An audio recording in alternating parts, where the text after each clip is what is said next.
সরকার আপনি এক সিদ্ধান্তে একটি কাজ করছেন, আবার আরেকটি কাজ একই সিদ্ধান্ত যেখানে দরকার সেইটা করছেন না।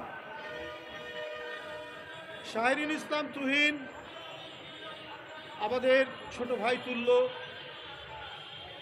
আমি যে বিশ্ববিদ্যালয়ে লেখাপড়া করেছি ওই বিশ্ববিদ্যালয় রাজশাহী বিশ্ববিদ্যালয়ে তার বাবা অত্যন্ত সর্বজন শ্রদ্ধেয় অধ্যাপক ছিলেন। রাজশাহী বিশ্ববিদ্যালয়ের ক্যাম্পাসে ইঞ্জিনিয়ার তুহিন তারা তাদের ছোটবেলা তারা কাটিয়েছে। ওদেরকে অনেক ছোট থেকে চিনি, ওদের কৈশোর কাল থেকে চিনি। আমার জানা মতে দেখা মতে অত্যন্ত শোভন, সজ্জন এবং সবার কাছে সমাদৃত একজন ব্যক্তি হচ্ছে শাহরিয়ার ইসলাম তুহিন। আমার কথা হলো, যে আইনে আরও অন্যান্য নেতারা,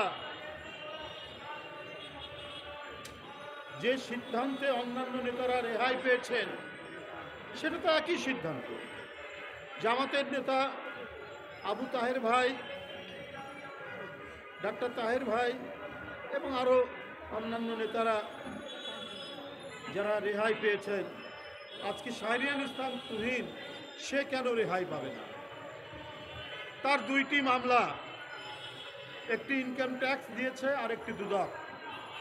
এটা তো জানা যায় এবং এটা অবধারিত সত্য যে এই মামলাগুলো প্রতিহিংসামূলক। এই মামলার কোনো ভিত্তি ছিল না, কিন্তু শেখ হাসিনার আন্দোলনের ফসল যে মঈনুদ্দিন ফখরুদ্দিন, সে যে অবৈধভাবে ক্ষমতা নিয়েছিল সেটা প্রমাণ করার জন্য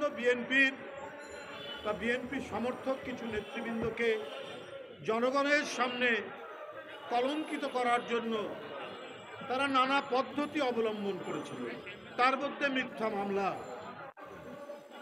সেই মিথ্যা মামলা দেওয়া হয়েছিল শাহরিন ইসলাম তুহিনের নামেও। এবং যে সিদ্ধান্তের আগে অনেকেই, যাদের কারাগারে যেতে হয়নি, গ্রেপ্তার করা হয়নি, এখন তুহিনের জন্য, ইঞ্জিনিয়ার তুহিনের জন্য সেটা আটকে আছে কেন? আপনার আইন মন্ত্রণালয় আরও দু একটি ডিপার্টমেন্ট অবজেকশন দিয়েছে, এখন প্রধান উপদেষ্টার দপ্তরে সেটি পড়ে আছে। ক্লিন সিট বলে, সে ক্লিন সিট তাকে দেওয়া হচ্ছে না। তাহলে বুঝতে হবে প্রভাবিত করছে সরকারকে। সে একজন প্রকৌশলী, লেখাপড়া করেছে, একটা শিক্ষিত পরিবারের সন্তান, কিন্তু তার ঘনিষ্ঠ আত্মীয়তা রয়েছে দেশের একটি রাজনৈতিক পরিবারের সাথে। এই অপরাধেই কি তুহিনকে এখন কারাগারে রাখা হয়েছে? তারা হালতে অন্য কোনো কারণ নাই। একই রকম ঘটনায় অন্যরা রেহাই পেলে তুহিন কেন পাবে?